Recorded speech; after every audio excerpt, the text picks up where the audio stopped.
Hello everyone. इस video में हम class 10th foot without feet का चैप्टर 7 रीड करेंगे जिसका नाम है द नेकलेस। तो चलिए शुरू करते हैं। She was one of those pretty young ladies born as if through an error of dignity into a family of clerks. She had no dowry, no hopes, no means of becoming no loved and married by a man either rich or distinguished, and she allowed herself to marry a pretty clerk in the office of the board of education. She was simple, but she was unhappy. She suffered in instantly, feeling herself born for all diseases and luxuries. She suffered from the purity of her apartment, the shabby walls and the worn chairs. All these things tortured and angered her. When she seated herself for dinner opposite her husband, who uncovered the tray with a delighted air, saying, "Oh, the good pot pie! I know nothing better than that." She would think of elegant dinner for shining silver. She thought the excused food served in marvelous dishes. She had neither frocks or jellies, nothing, and she loved only those things. She had a rich friend, a schoolmate at a convent who she did not like to visit. She suffered so much when she returned. She wept from whole days from despair and disappointment. One evening her husband returned elated, being in his hand a large envelope. "Here," he said, "here is something for you." She quickly drew out a printed card on which were increased these words. Instead of being delighted as her husband had hoped, she threw the invitation spitefully upon the table, murmuring, what do you suppose I want with that? But my dear, I thought I would make you happy. You never go out, and this is an occasion and a fine one. Everybody wish one, and it is very selected. Not many are given to employees. You will see the whole official world there." She looked at him with an irritation eyes and declared impatiently, what do you suppose I have to wear to such a thing as that?" She had not thought of that. He screamed, "Why, the dress you wear when you go to the theatre. I seem very pretty to me." She was silent, stupid, is dismay at the sight of his wife weeping. He exclaimed, "What is the matter? What is the matter?" By a violent effort, she said, control her vaccines and disappointed in a calm voice, wiping her mist cheeks, most nothing. Only I have no dress, and consequently I cannot go to this affair. Given your card to come, colleague whose wife is better fitted out than I am. He was grieved, but answered, "Let you see, Matilda, how much would a suitable costume cost? Something that would serve for other occasions, something very simple." She relieved for some second, thinking of some that she could ask for without bringing within immediate refusal and a frightened exclamation for the conventicle clerk. Finally, she said, "I," in a hesitating voice, "I cannot tell exactly, but it seems to me that 400 francs out to cover it." He turned a little pale for he had saved just this sum to buy a gun that he might to able to join some hunting parties the next summer with some friends who went to shoot lark on Sunday. Nevertheless, he answered, "Very well, I will give you 400 friends, but try to have a pretty dress." The day of the ball approached, and May Lucille seemed sad, disturbed, and excused. Nevertheless, her dress was nearly ready. Her husband said to her one evening, "What is the matter with you? You have exceeded strangely for 2 or 3 days," and she responded, "I am vexed not to have a Julie, nothing to adorn myself with. I shall have such a pretty stricken look. I would prefer not to go to his party." He replied, "You can wear some natural flowers in this season. They look very chill." She was not convinced. "No," she replied, "there is nothing more humiliation humiliating than to have a shabby air in the midst of rich women." Uh, then her husband then her husband cried out, "How stupid we are! Go and find your friend Mimi Forestier and ask her to lend you her jewelry." She uttered to cry of joy. "It is true," she said. "I had not thought for that." Next day she took herself to her friend's house and related her story of distress. Mimi Forestier went to her closet, took out a large jelly case, bought it, opened it, and said, "Choose, my dear." She saw first some bracelets, then a collar of pearls, then a vintage cross of gold and jewelry of admirable workmanship. She tried the jewelry before the glass hesitated, but could neither decide to take them nor leave them. Then she asked, "Have you nothing more? Why she look for yourself? I do not know what will help, what will please you." Suddenly she discovered in a black tin box a superb necklace of diamonds. Her hands trembled and she took it out. She placed it about her throat against her dress and was exclaimed then she asked in a hesitating voice, full of anxiety, "What you lend me this? Only this?" "Why, yes, certainly." She fell upon the neck of her friend, embarrassed her with then went away with her tissue.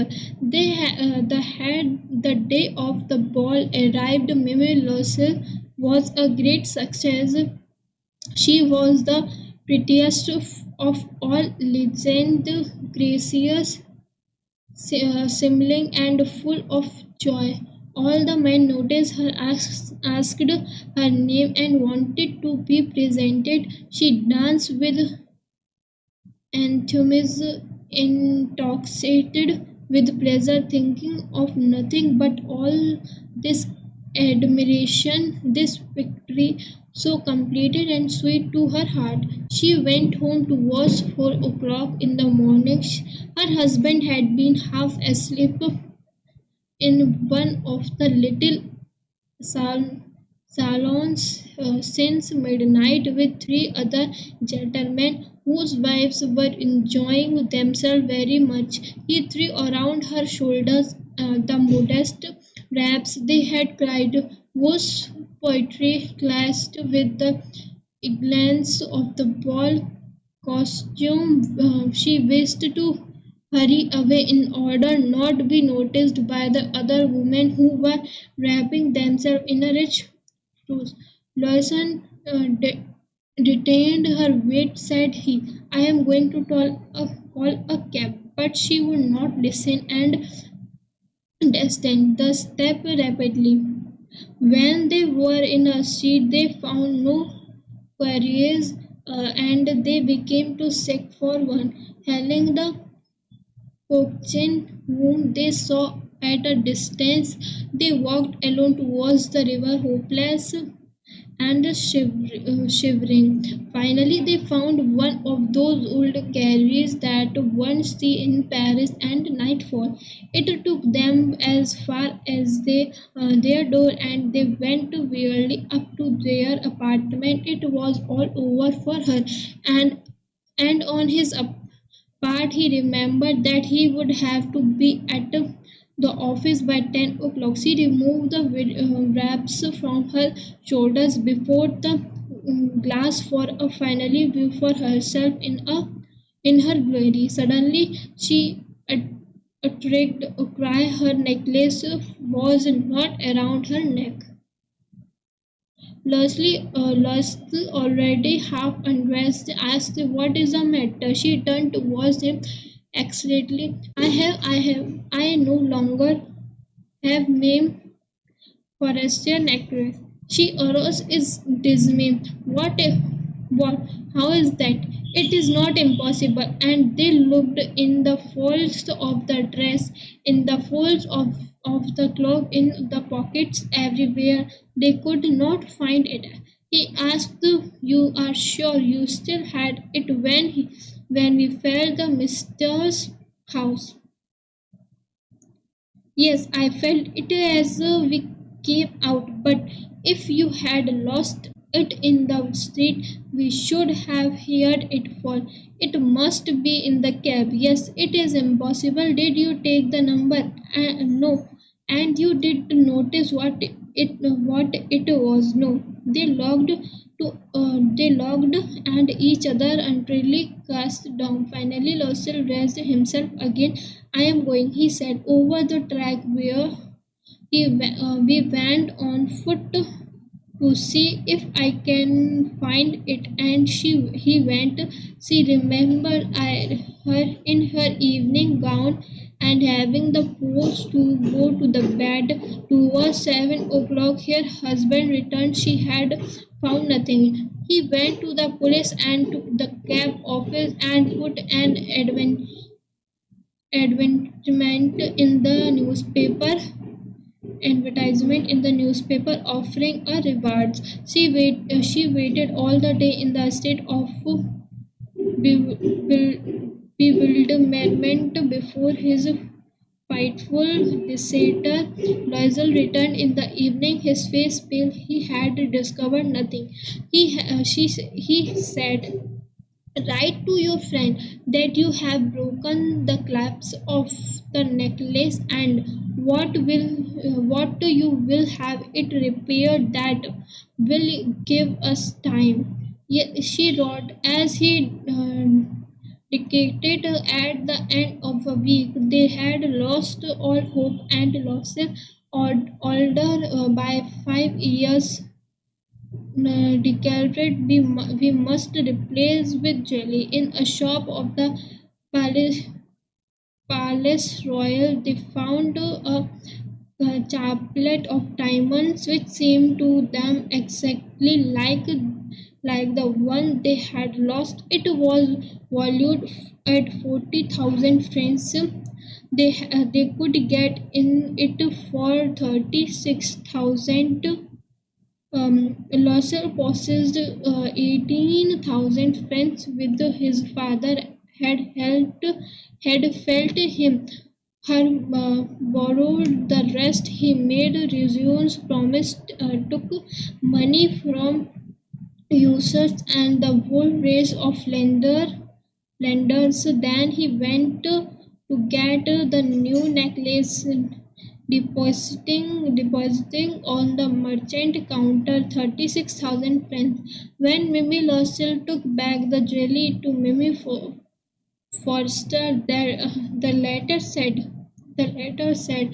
to her in a frigid tone, "You should have returned them to me sooner. No, for I might have needed them. Mimi Forrester did not open the jewelry box, and as Mimi Lossell feared she would. What would she think if she should pre- perceive the substitution? What should she say? Would she taken her for a robber? Mimi Lossell now knew the herbal life of necessity. She did her part forever, completely heretical. It was necessary to pay this frightful tribute. She would pay it. They spent away the maid, they changed their lodgings that returned some rooms in a attic. She learned the odorous work of a kitchen. She washed the dishes. She washed to soiled line their clothes and disclothes which she hung on the line to dry.